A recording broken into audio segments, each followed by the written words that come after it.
Order, please. If you would please stand and join me in the flag salute. I pledge allegiance to the flag of the United States of America and to the republic for which it stands, one nation, under God, indivisible, with liberty and justice for all. Thank you. Public notice, please. Adequate public notice has been given pursuant to the Open Public Meetings Act. Notice has been posted at the board's office and website, emailed to the Department of State, and to newspapers of law circulation within the state. Thank you. Roll call. Commissioner Holden? Here. Commissioner Solomon? Here. Commissioner Chivukula? Here. Commissioner Gordon? Here. President Fiorello? Yes. When's our next meeting? Our next regular board meeting will be live streamed via YouTube on Wednesday, March 23rd at 10 a.m. Thank you very much. There will be no executive session today, and I just want to announce, if anyone is waiting around for item 6A, it has been deferred regarding Elizabethtown Gas, and deferred to a future meeting. I do have a couple of remarks to make, and one is I feel like I'm beating a horse here as far as arrearages are concerned. March 15th is next Tuesday, and there are still many, and I think we really have to underline many, ratepayers across the state of New Jersey who have not yet applied for utility assistance for high energy bills or set up a payment plan with their utility. March 15th is the day. There are going to be no extensions. So I would apply, if I were you, as soon as possible for either assistance or some kind of payment plan. As you know, the winter termination ends on March 15th, and that gave additional time when we stopped the moratorium. And that also included water. So it's now up to those who are in arrears to either set up that payment plan or apply for assistance. There's no more time after March 15th. I do want to take a moment to mention a division here at the Board of Public Utilities that has done a yeoman's job in during this pandemic, receiving calls, and I might add, not only during the pandemic, but throughout the year, and get calls from our constituents, and some of those calls are not necessarily pleasant ones. They are problems, challenges that have to be worked out. So I want to thank our Customer Assistance Division under the direction of Julie Ford, who's been here a couple of years. How many years? Is Julie here?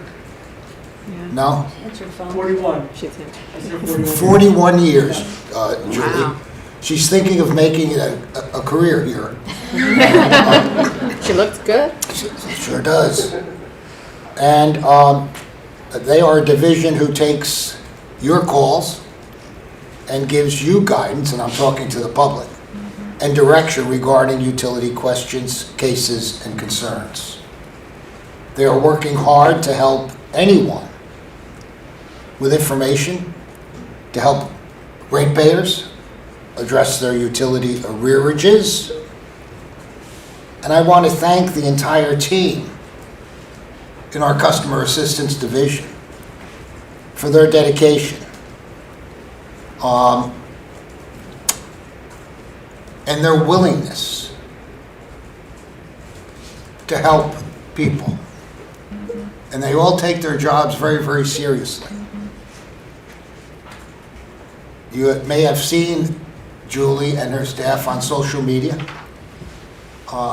And I ask if Julie hears this, if she's listening to it, to please, on behalf of the entire Board of Public Utilities and the entire state of New Jersey, to thank her staff for a job well done. Because they basically, in many instances, are the face of the Board of Public Utilities. So thank you, Julie and staff. Finally, I want to thank all the women of the BPU during this Women's History Month.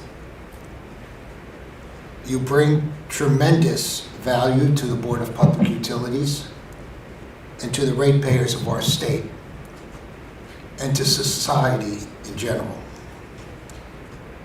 While I'm publicly thanking you today and this month, please know that I appreciate, and I know my colleagues appreciate, you every single day because of what you do and how you maintain a sense of dedication in what you do in serving the people of New Jersey. So thank you to all the women who work here and all those women in our society who make our society better. Do any other of my colleagues have any remarks to make? Madam Secretary, I'm going to remind you we have to do a consent agenda. You remember this time. I'm sorry, You remembered this time. I did. Thank you. Yeah, you've been tutoring me very well, so I did. On the following consent agenda items, 1A, 1B, 1C, 5A, 6A, and 9A.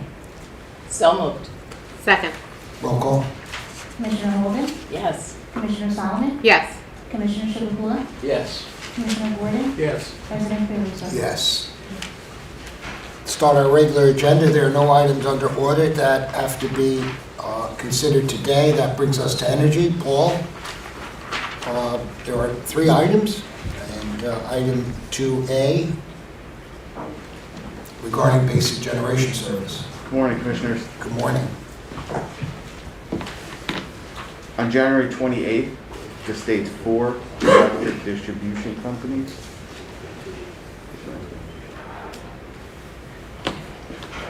I'll start over. On January... Go. Okay. On January 28th, the state's 4 electric distribution companies filed a joint petition requesting recovery of FERC-approved changes in firm transmission service-related charges related to an updated PSE&G FERC formula rate filing. The EDCs requested that the changes in rates be effective for service rendered on and after March 1st, 2022. Based on the allocation of the TECs and NITs costs for the EDCs and the respective allocation among each EDC's customer service classes, the monthly bill for a residential customer using 650 kWh per month will change by approximately the following amounts: a decrease of 38 cents for ACE, an increase of 7 cents for JCP&L, an increase of $3.25 for PSE&G, and a decrease of 48 cents for Rockland. Staff recommends the board approve the modifications to the BGS RSCP and BGS CIEP rates consistent with the petition, effective April 1st. Staff further recommends that the EDCs be directed to file revised tariffs by April 1st. So moved. Second. Questions, comments for Paul? Roll call. On the motion to approve staff's recommendation, Commissioner Holden? Yes. Commissioner Solomon? Yes. Commissioner Chibukula? Yes. Commissioner Gordon? Yes. President Fiordaliso? Yes. 2B, Paul, South Jersey Gas. On June 30th, 2021, South Jersey Gas Company filed a petition seeking to decrease its energy efficiency tracker rate. In the petition, South Jersey sought to reconcile costs and recoveries for its energy efficiency program for the period October 2020 through September 2021, and to recover forecasted revenues for the period October 2021 through September 2022. The proposed rate was designed to recover a revenue requirement of approximately $12.8 million.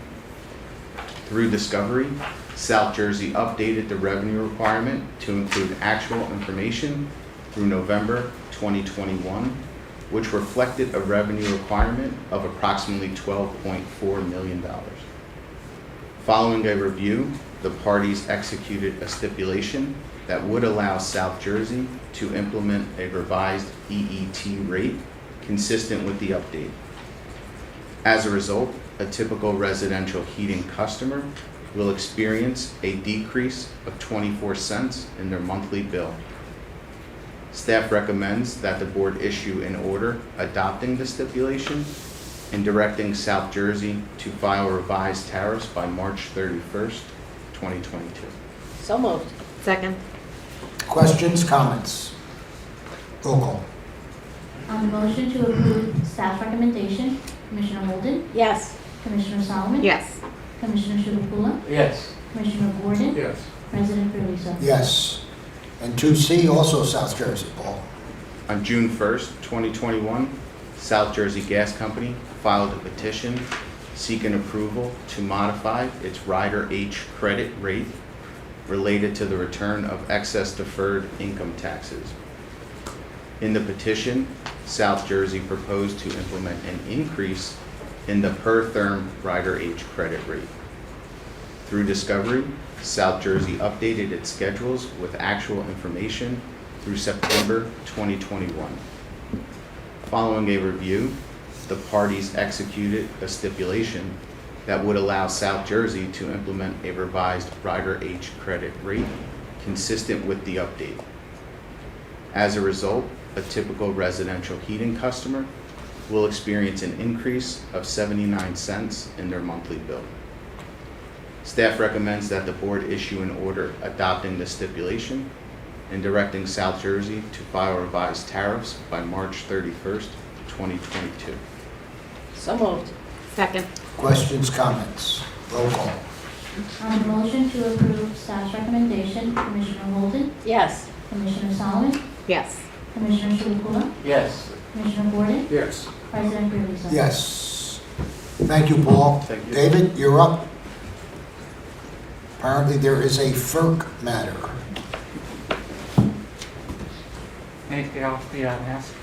Yes, please. Good morning, Mr. President and Commissioners. Good morning. On January 27, 2022, PJM submitted to the Federal Energy Regulatory Commission, or FERC, the executed State Agreement Approach Term Sheet, or SAA Agreement, as Schedule 49 of PJM's tariff. The SAA process allows states to formally incorporate their state policy goals into PJM's Regional Transmission Expansion Plan. The New Jersey Board of Public Utilities entered into the SAA process in November 2020 when it formally requested that PJM begin the SAA process to explore potential efficient and effective transmission solutions to interconnect offshore wind generation.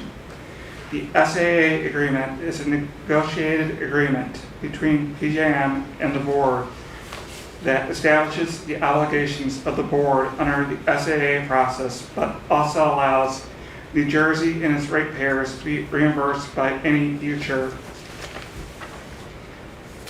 users of the grid. Staff recommends that staff on behalf of the board file comments on February 11, 2022, supporting FERC's approval of the SAA agreement. Accordingly, staff recommends that the board ratify the comments filed on February 11, 2021. 22. Wait, you. Okay, I'll move it. Second. Questions, comments? Roll call.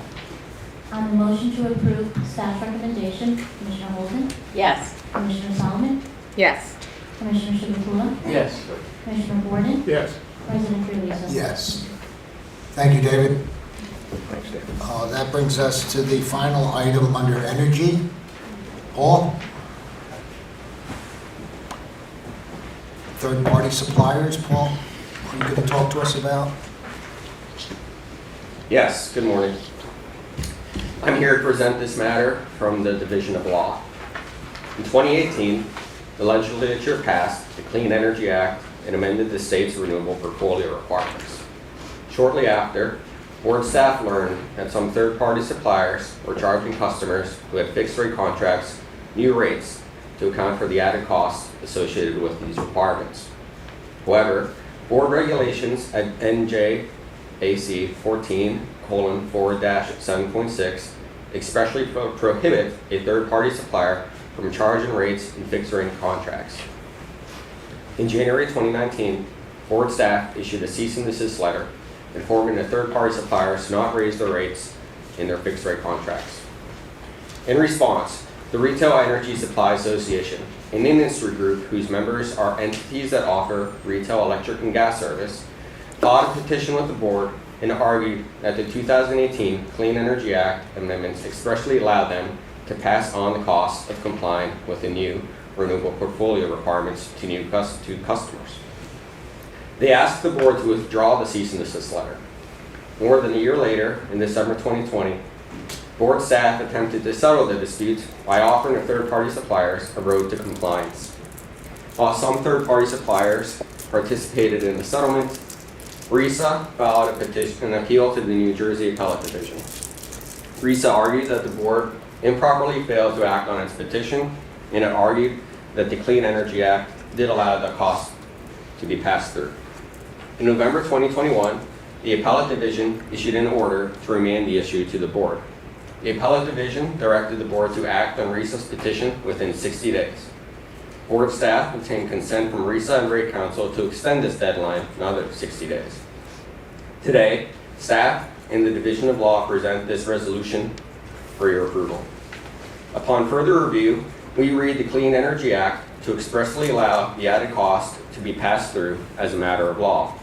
This is stated by the plain language of NJSA 48:3-87, subsection D3C, which says, the board shall recognize these new renewable portfolio standard purchase obligations as a change required by operation of law.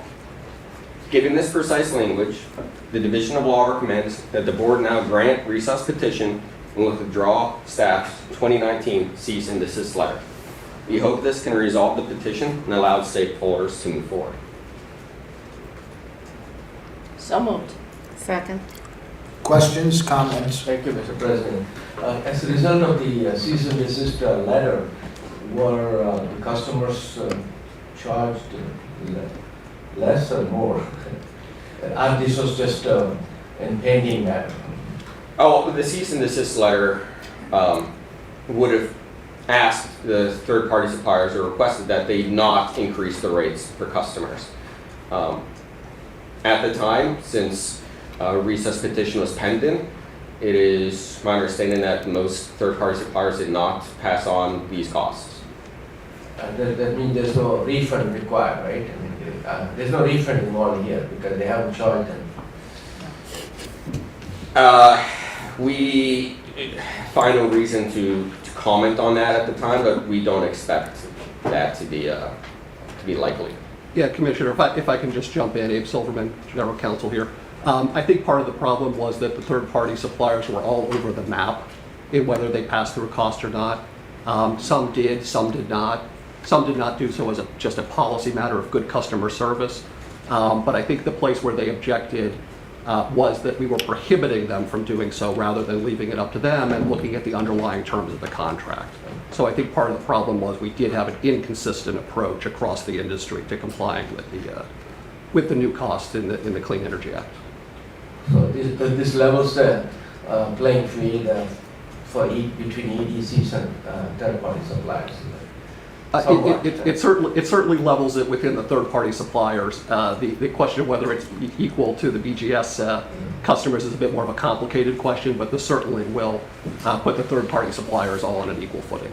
So it doesn't go back to 2008 or anything like that. It's just a Clean Energy Act of 2020. It's Clean Energy Act of 2018 as it applies to the new RPS costs that were introduced in that act. Thank you. Any other questions or comments? Yes. Yep.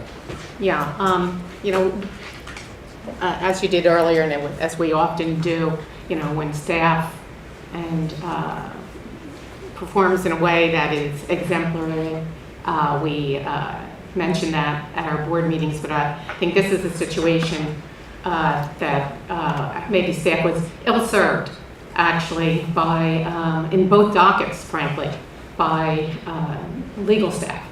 And in the future, when we send out a letter directing staff to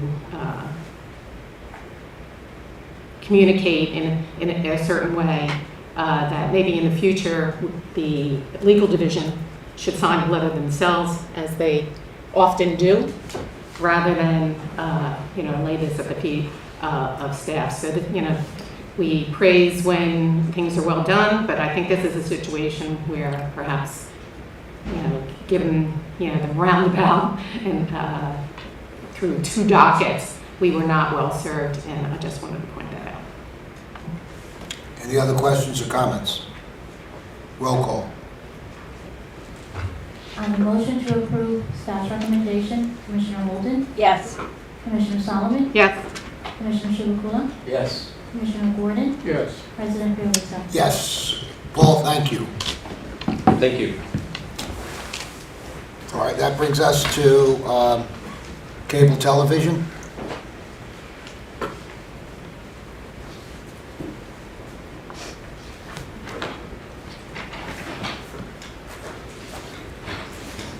We're going to re-adopt something here.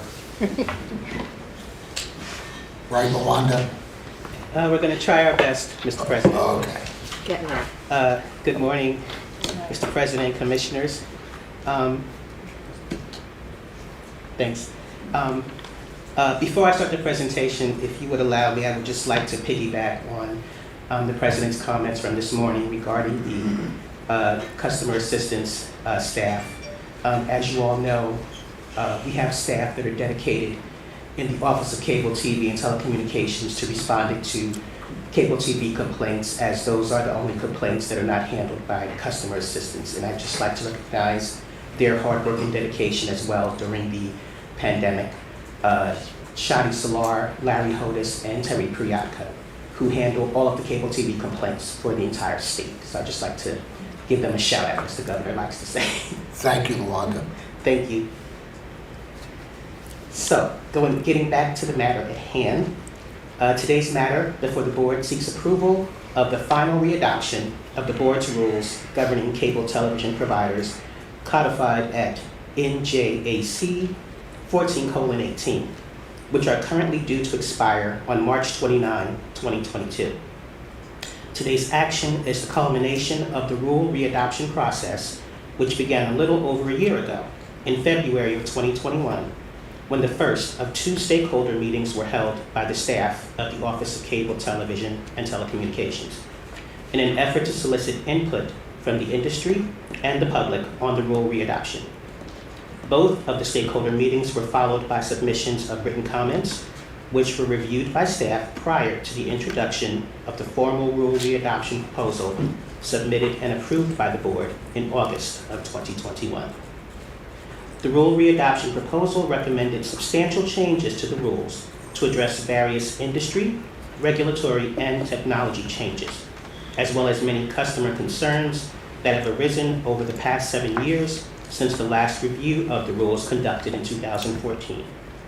Some of those recommended changes included the filing of annual maintenance plans, prohibitions on restrictions on customers' access to a live representative, procedures for disputes of a missed appointment fee, clarifications of the requirements for the provision of a local office within the franchise territory or county of the cable system at a minimum, establishing a new section on service quality standards for cable television service, addressing the handling of calls to the business office, installations, appointments, the resolution of service calls, and attendant reporting requirements, requiring the provision of PEG access channels at the same quality as commercial channels, and annual provision of company contact info for PEG training and equipment to municipalities, and strengthening of violation procedures.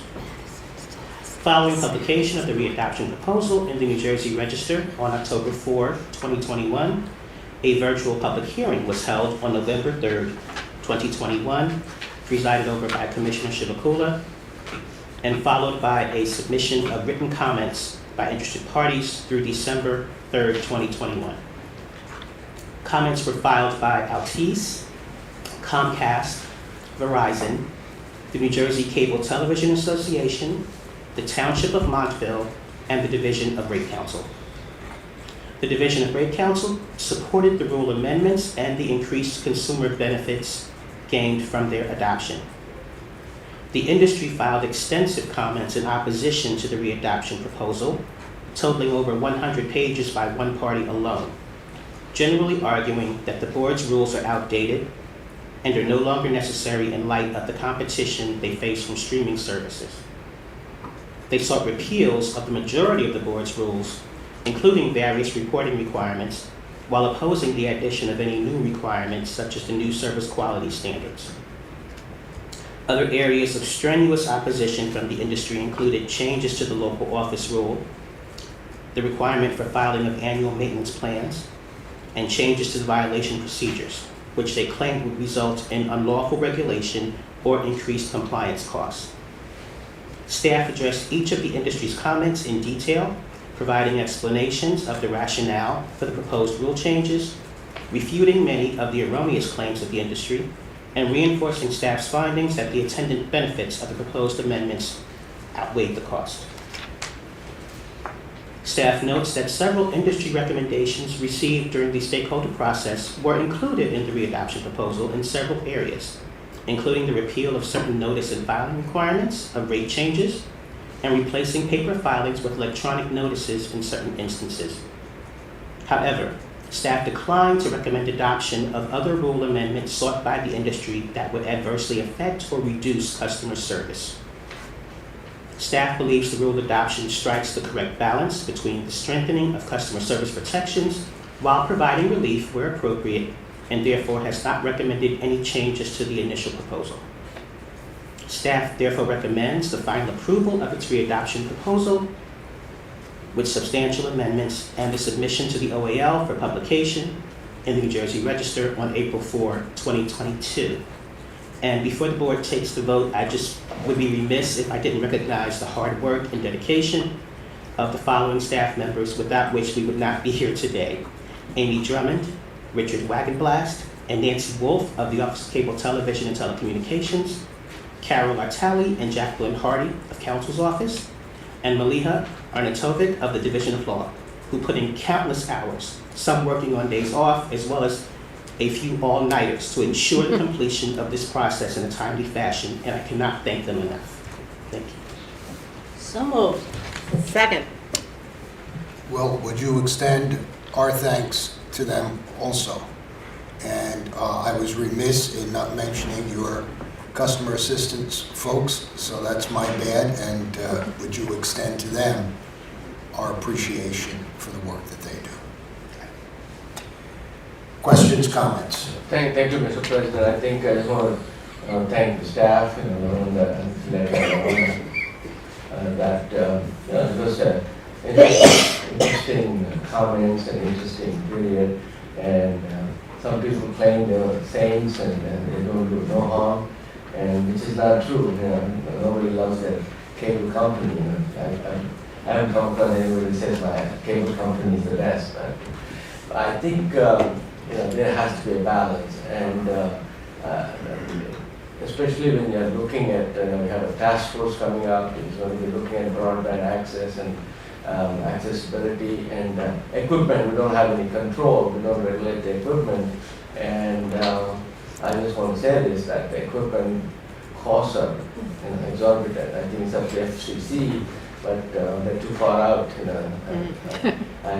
we have to let them know that rental of equipment is cost you a lot of money. If you want to have a box, it costs like $9 or something like that, because this is a digital TV and all these things are scrambled. So you need a box, and $9 a month, which is a lot of money. And if you have a couple of boxes, that adds up. And I hope FCC is listening. Thank you. Any other comments or questions? President? Yes.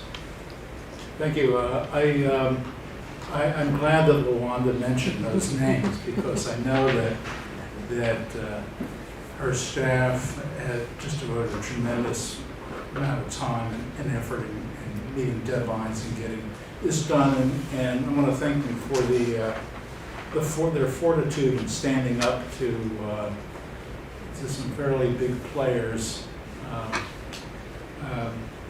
in the business world. And I do think this is one area where we really can have an impact on so many households, just in the quality of their life and making their life a little easier, having experienced customer service in the cable industry myself. I know how wearing that can be. So congratulations, Steve, and your staff. Thank you. Yes. One comment also. Yeah, and that service function and responsibility is one that we take seriously here at the board, and holding on to the last little bit of what we have and what we can do. It's important, and the fact that your staff was able to negotiate these orders as well as they did, I know it was a yeoman's effort to get through these rules. So thank you as well. Yes. I might as well pile on. Perhaps there won't be so much competition with streaming if they provide and follow these great customer service rules. I know I was presiding officer on a similar docket, and many of these things were things we heard repeatedly over 6 hours of complaints. So great work, thank you. I know it was voluminous, especially going through all the comments from the cable companies. Roll call. On the motion to approve staff's recommendation, Commissioner Holden, Yes. Commissioner Solomon, Yes. Commissioner Chivukula, Yes. Commissioner Gordon, Yes. President Peruso. Yes. Thank you, Luanda. Thank you. Next up is water. Michael. First one involving Middlesex Water. Yes, good morning, Commissioners. Good morning. On January 25th, 2020, Kimberly Ratai filed a petition with the board appealing a denial of her application for water service by Middlesex Water Company.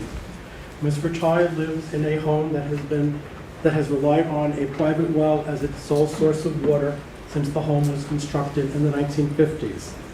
Middlesex denied her application unless and until the private well was abandoned and sealed.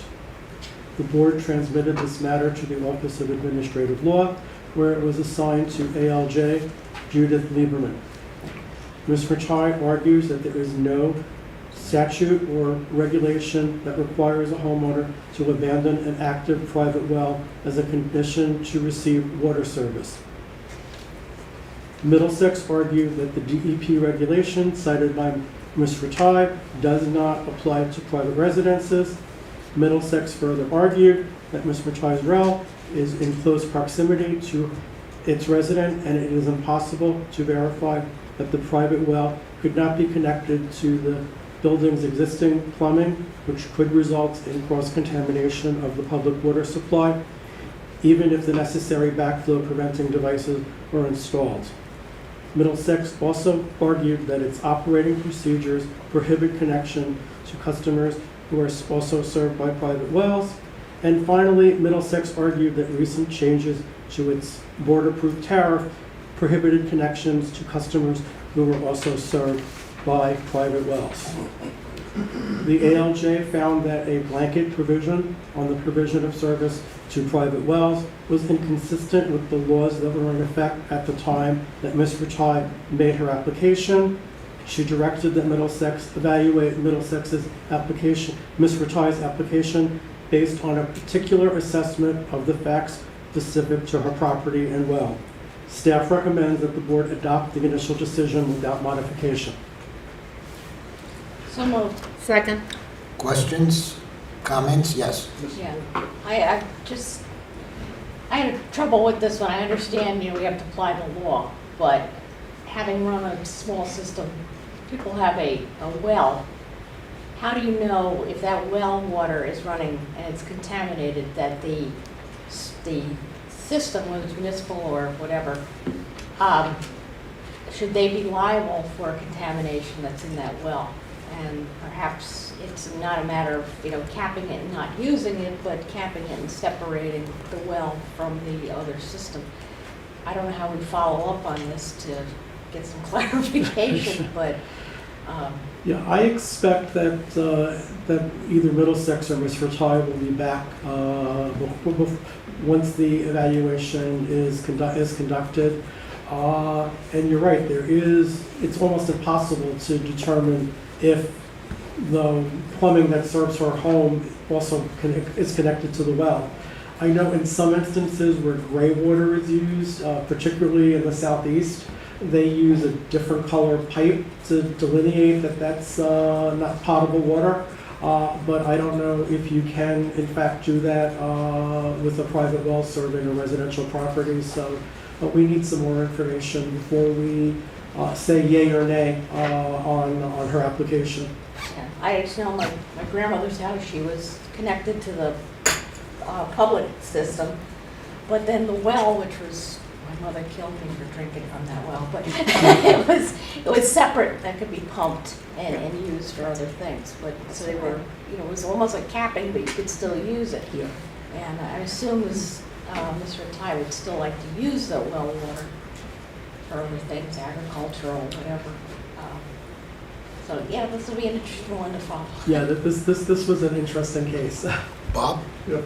Thank you, Mr. President. I too was very troubled by this matter because I think it shows just how far behind we are in recycling water and making better use of our water resources. In a place like Israel, water is recycled. And it has been for decades. And in other states, as you know, Mike, in the southeast, gray water is used to irrigate golf courses and for things other than human consumption. And I think as the relative scarcity of water, the demands on our water resources increase, we need to, I think, revisit our policies about that. And I would think that is an area that we should be looking at as a board.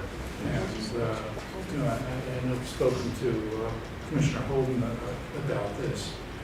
So I would encourage a fresh look at the way we use secondary resources like well water. Yeah, no, absolutely. Yes. Thank you, Mr. President. This is just a clarification question, right? The contamination could occur at the point of where the house water connection is connected to the lateral that's coming into the house. But isn't that the water coming from the water company is coming at certain pressure and backflow is not possible? I don't know, I'm just trying to. Ms. Ratai argued that if she installed a backflow prevention device on her well at the point of connection, that would prevent possible cross-contamination. But Middlesex argued that it was impossible to know if in fact that would prevent the cross-contamination. So it's a very, very interesting dispute.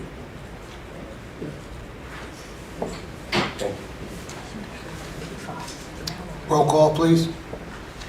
On the motion to approve staff's recommendation, Commissioner Holden, Yes. Commissioner Solomon, Yes. Commissioner Lukula, Yes. Commissioner Gordon, Yes. President Pearson. Yes. And two towns are at war here.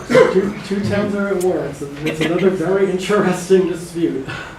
By order dated January 4th, 2022, the Appellate Division reversed the Board's November 17th, 2021 order denying the Borough of Lebanon's motion for interlocutory review of Administrative Law Judge Jacob Gertzman's ruling that the Board has jurisdiction over a dispute between the Borough of Lebanon and the Town of Clinton Water Department. Clinton operates a water system that serves a number of municipalities, including Lebanon. The dispute stems from the adoption of an ordinance by Lebanon that imposes certain road reconstruction requirements whenever there is main replacement or related construction by the water system. Clinton contends that the ordinance imposes unreasonable conditions on its proposed water main replacement project, and Clinton also argues that the ordinance will increase the cost of the main replacement by more than $800,000. Lebanon asserts that the Board has no jurisdiction over the dispute. Staff recommends that the Board hold that it does in fact have jurisdiction over this dispute, and staff further recommends that the Board affirm ALJ Gertzman's order and remand this matter back to OAL for further proceeding. Additionally, staff further recommends that the Board deny a January 11, 2022 motion for interlocutory review filed by Clinton following a January 11th case management conference with ALJ Gertzman. Again, staff recommends that the Board deny this motion and remand the matter back to OAL for further proceedings.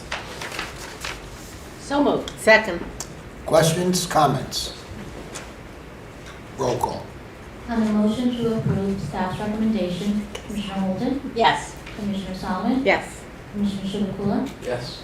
Commissioner Gordon, Yes. President Pearson. Yes.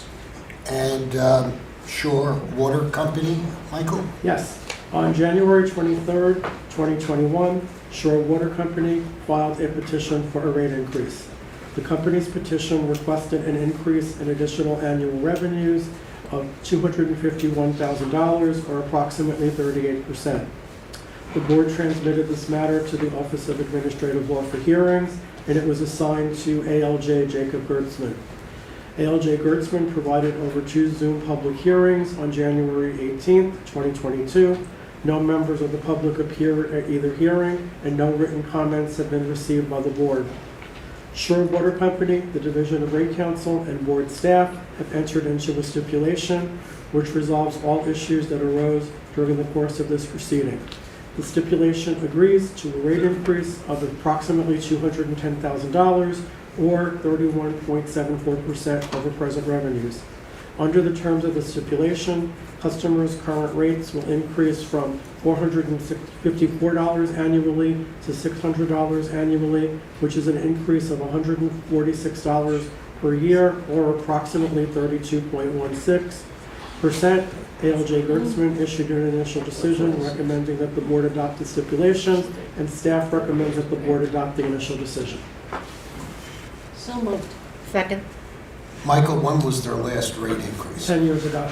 The rates have been in effect for 10 years, and they serve a mostly seasonal population of approximately 1,200 customers. It serves a bungalow colony primarily, and it was originally built in the 1950s, and it is run by the son and daughter of the original builder, and its only year-round customers are Island Beach State Park and the Governor's Shore House. Otherwise, they shut the system down for Yeah. the winter. Yeah, the water is turned off around Halloween, and it's turned back on at the beginning of April for those 1,200 customers. Thank you. You're welcome. Any other questions or comments? Yeah, thank you, Mr. President. The sewer company is different? It's the municipality. Municipality? Yes. Okay, so I hope they monitor the rates of the water and then they bill based on that. Or they have a flat rate? It's a flat rate, so it would be impossible to meter the wastewater based on usage. There's no meters because of the water table. Yeah. Okay, thank you. Any other questions or comments? Roll call. On the motion to approve staff's recommendation, Commissioner Holden, Yes. Commissioner Solomon, Yes. Commissioner Shavula, Yes. Commissioner Gordon, Yes. President Realizo. Yes. Thank you, Michael. Okay, thank you. As I indicated at the beginning of the meeting, under reliability and security, item 6A has been deferred to a future meeting. There are no items under customer assistance. That brings us to clean energy. And the first presenter, Matt.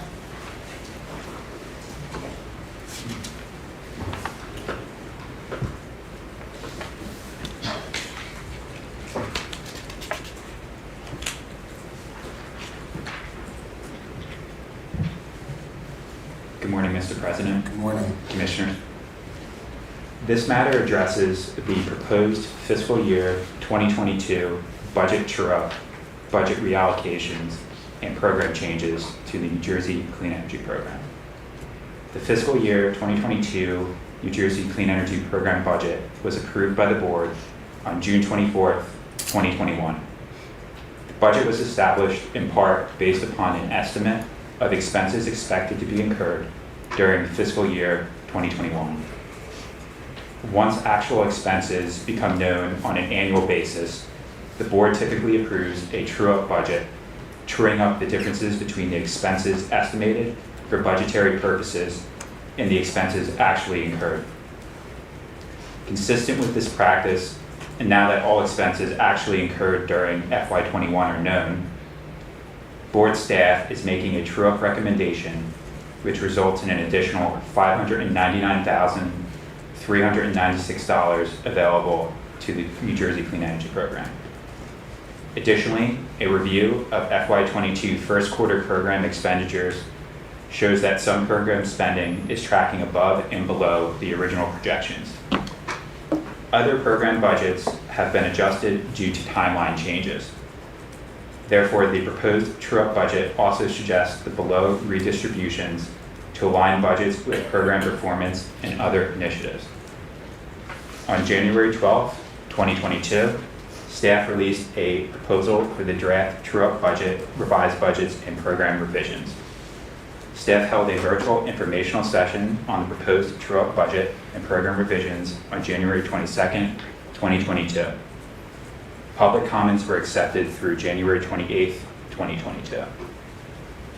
Of the $599,396 from FY21, staff recommends the available funds be distributed as follows.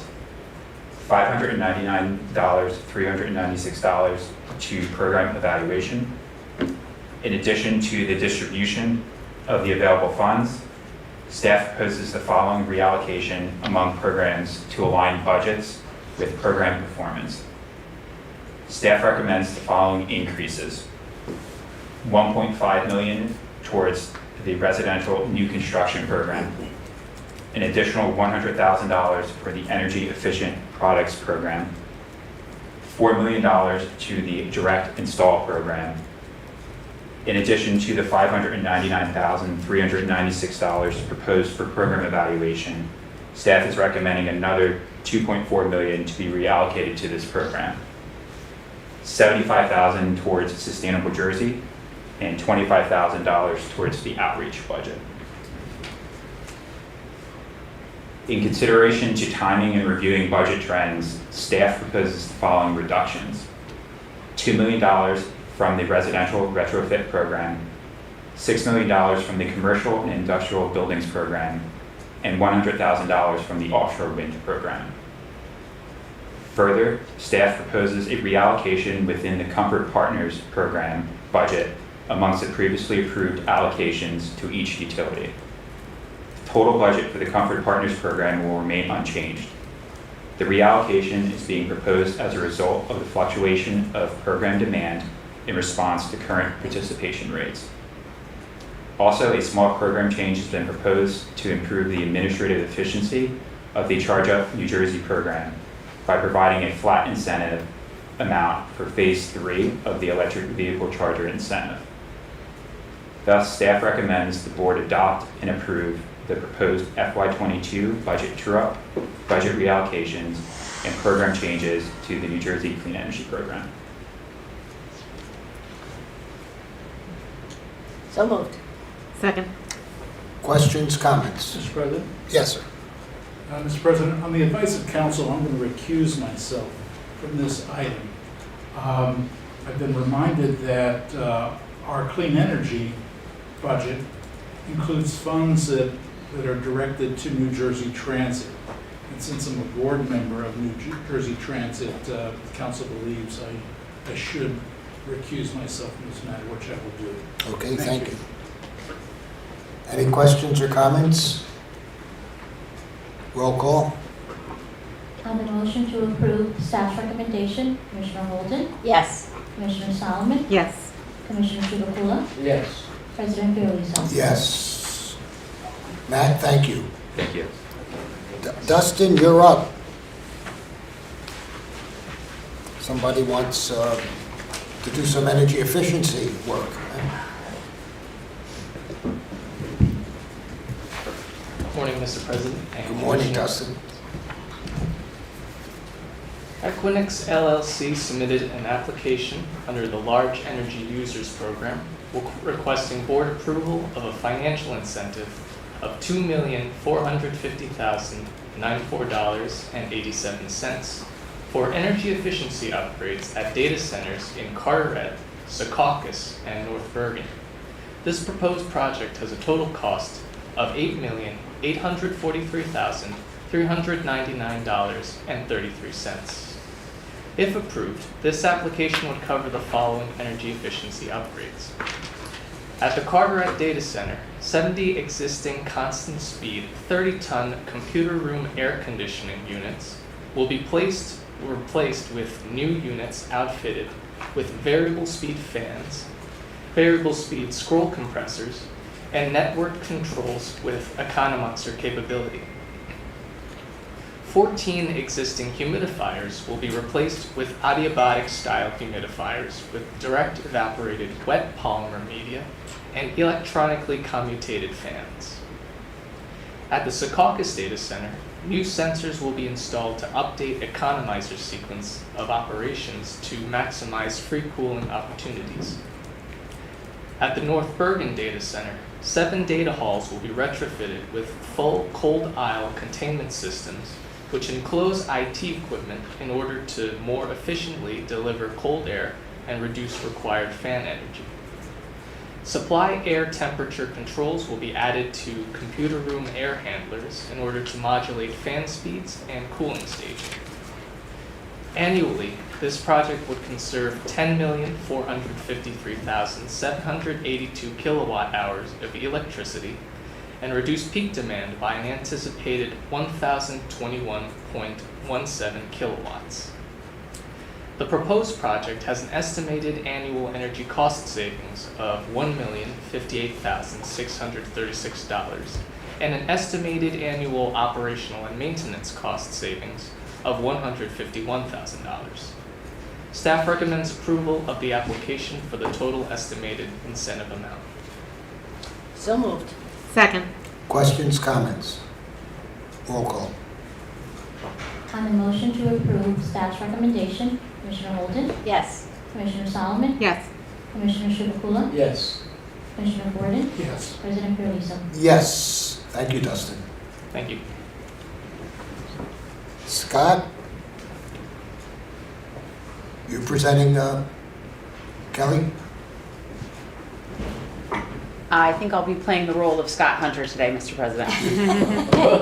I don't see a resemblance, but that's okay. Much good. Somebody wants a waiver. Good morning, Commissioners. This item relates to a request from Centrica Business Solutions for an extension of time to complete 9 solar projects in the Transition Incentive Program, or the TI program.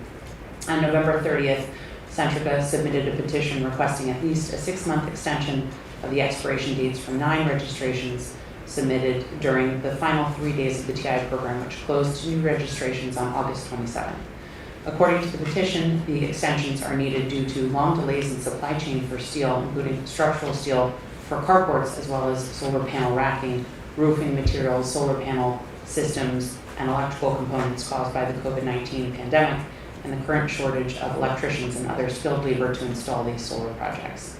Centrica filed the 9 TI registrations for projects ranging from 590 kilowatts to 6.2 megawatts for non-residential net metered rooftop or canopy mounted solar electric generation facilities. The program administrator issued an acceptance letter for the 9 projects from August 26th through September 13th. To support their petition, Centrica submitted various news articles on supply chain from as early as April 2021 as Exhibit A. Petitioner's Exhibit B includes emails from roofing contractor discussing supply chain issues dated prior to the submission of the project registration. Exhibit C through I include the TI acceptance letters and conditional approvals to interconnect various projects. Many of the supporting documents demonstrate Centrica was aware of the challenges to develop projects due to supply chain issues prior to submitting its registration. Staff notes the transition incentive program was intended as an interim measure until a successor program was available. No opportunities for extension of project deadlines were provided in the TI program design. In addition, the TI incentive levels were based upon solar costs in the SREC program from as early as 2018, whereas petitioner seeks an extension until late 2023. The board closed the TI program on August 27th after extensive stakeholder process and an order providing 30 days notice. The solar successor incentive programs administratively determined program opened on August 28th. The ADDI program provides projects with 1 year to complete program requirements and includes an opportunity for a 6-month extension. Based upon the review of the petition, staff recommends the board take the following 3 actions. Find that the petitioner has not provided grounds for waiving its rules and granting an extension to the 9 registrations. Deny the petition, and finally encourage the petitioner to pursue an incentive through the ADDI program, or in the case where the system size exceeds 5 megawatts, pursue the competitive solar program if the petitioner believes it cannot complete the project by the deadline provided in the TI program acceptance letters. So moved. Second. Questions, comments? Roll call. On the motion to approve staff's recommendation, Commissioner Holden, Yes. Commissioner Solomon, Yes. Commissioner Chivukula, Yes.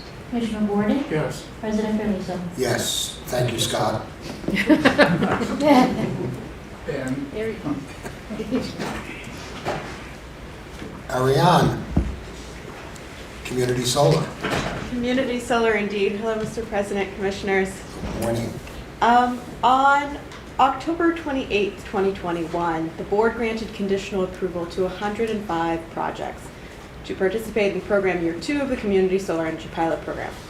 Projects with a conditionally approved project were directed to submit. Better? A little bit? Yes.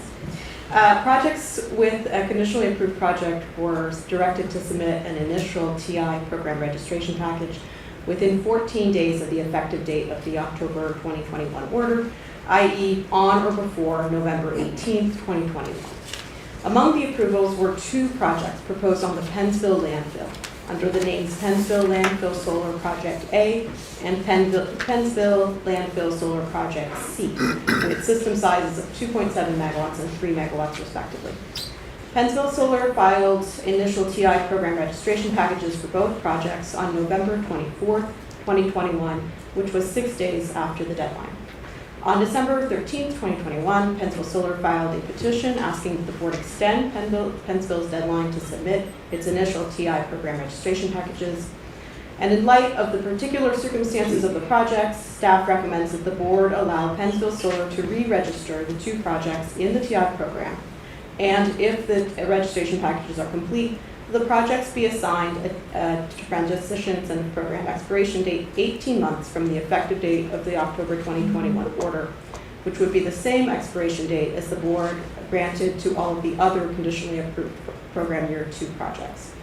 Staff also recommends that the board advise Pennsville Solar that this allowance to submit a TI initial registration package does not include an extension to the project's deadlines to complete construction, and that the failure to submit a timely initial registration package and this resulting petition would not be regarded as a legitimate basis for requesting a future extension to the project's TI registration expiration dates.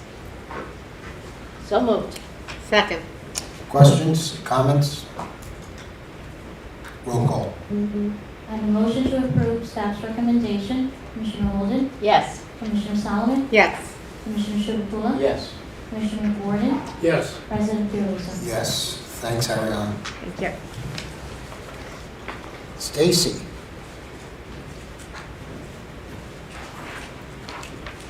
Good morning. Oh, bless you. Thank you. Good morning, Mr. President and Commissioners. This matter pertains to New Jersey's 2021-2022 State Energy Program Plan modification. Staff proposes to modify the scope of work to include the development of the state's energy security plan and emergency response plan update. This will involve reallocation of $250,000 in unexpended funds from the state's non-IOU program, non-IOU standing for investor-owned utility, which is no longer accepting applications due to the transition of administration of energy efficiency programs for most existing buildings by the state's utility companies. This modification will enable the BPU, in partnership with one of New Jersey state universities, to develop a comprehensive, forward-leaning state energy security plan to replace the current energy assurance and emergency response plan. The new plan will assist the state in understanding its current and projected energy infrastructure capabilities, threats, and hazards. It will lay out strategies for collectively working with public and private stakeholders to anticipate, mitigate, or respond to strategic energy incidents impacting the energy assurance of the state using a planning framework that is collaborative and adaptive. It will be beneficial in other sectors for study, analysis, and supporting planning, such as state mitigation, preparedness, response, and recovery initiatives.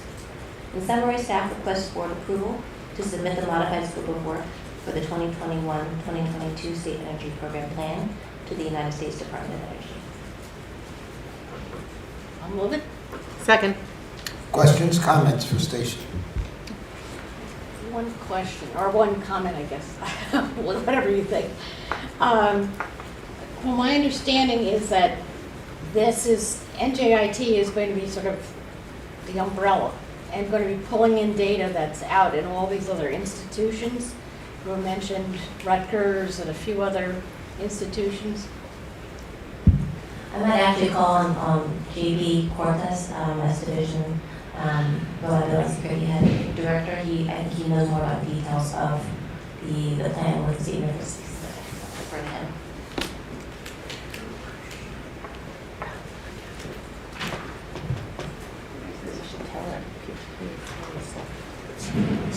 Good morning, Commissioner. Good morning. Mr. President. Oh, thanks.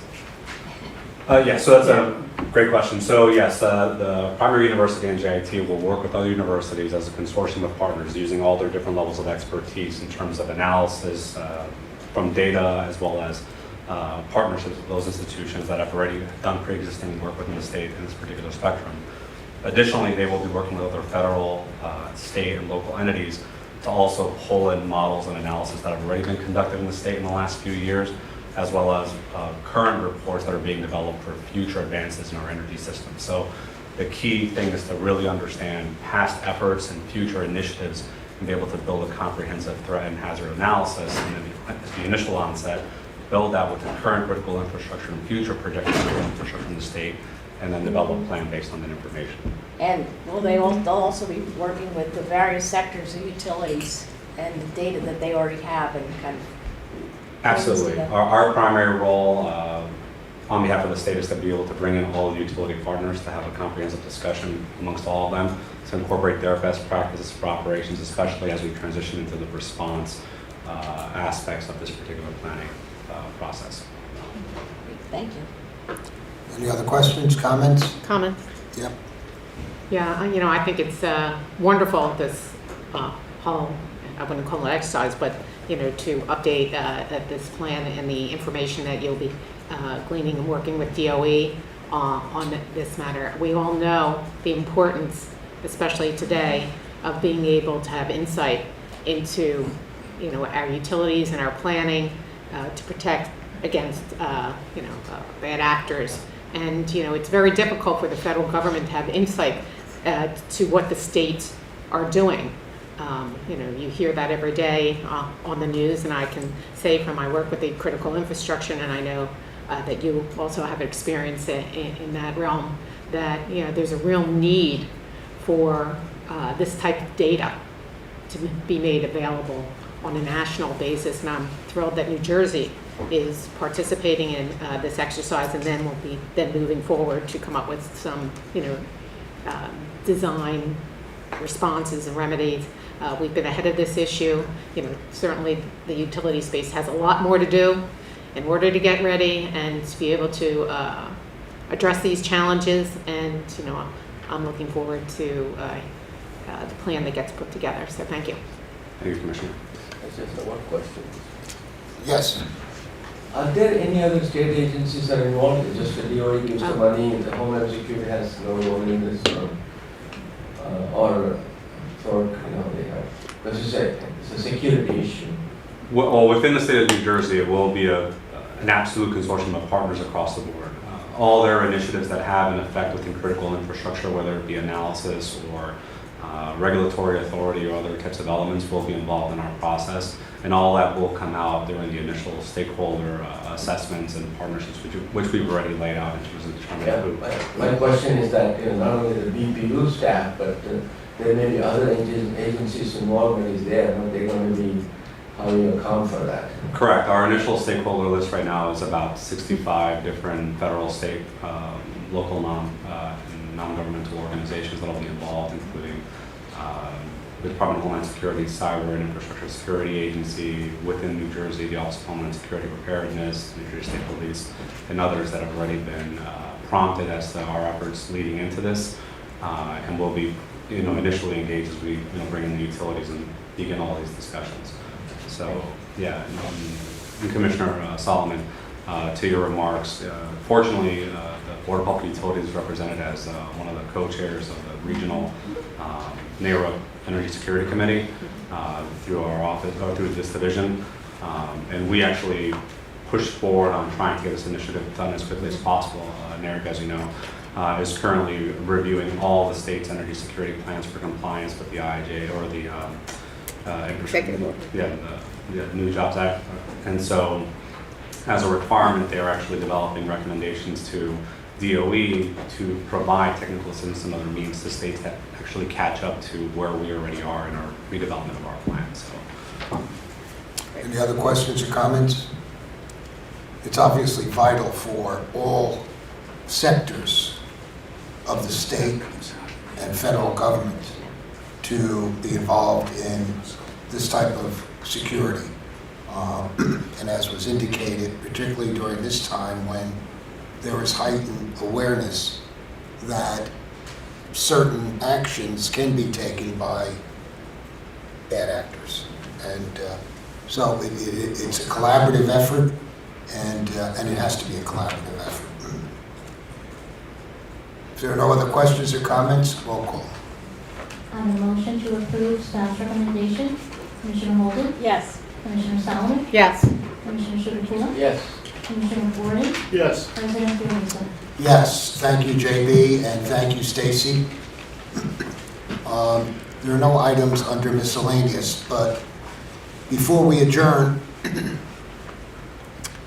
it's with mixed feelings that I announce that Crystal Pruitt will be leaving us shortly. And I just wanted to publicly thank her for her work as the clean energy equity guru for us during was really too short of a time. But I know that she has an exciting adventure in front of her, and I know you will join me in first thanking her for her service to the state of New Jersey and its citizens, and for her service to the Board of Public Utilities.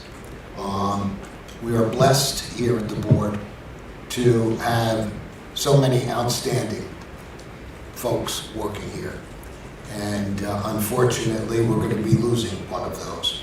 And but she always has a home here, and as I told her when she told me that she was leaving, and we wish you all the luck in the world. And as As I told you, the sky's the limit. I'll be back in 6 months. All right, if there are no other comments, I will entertain a motion to adjourn. So moved. Second. All those in favor? Aye. Thank you very much. Okay.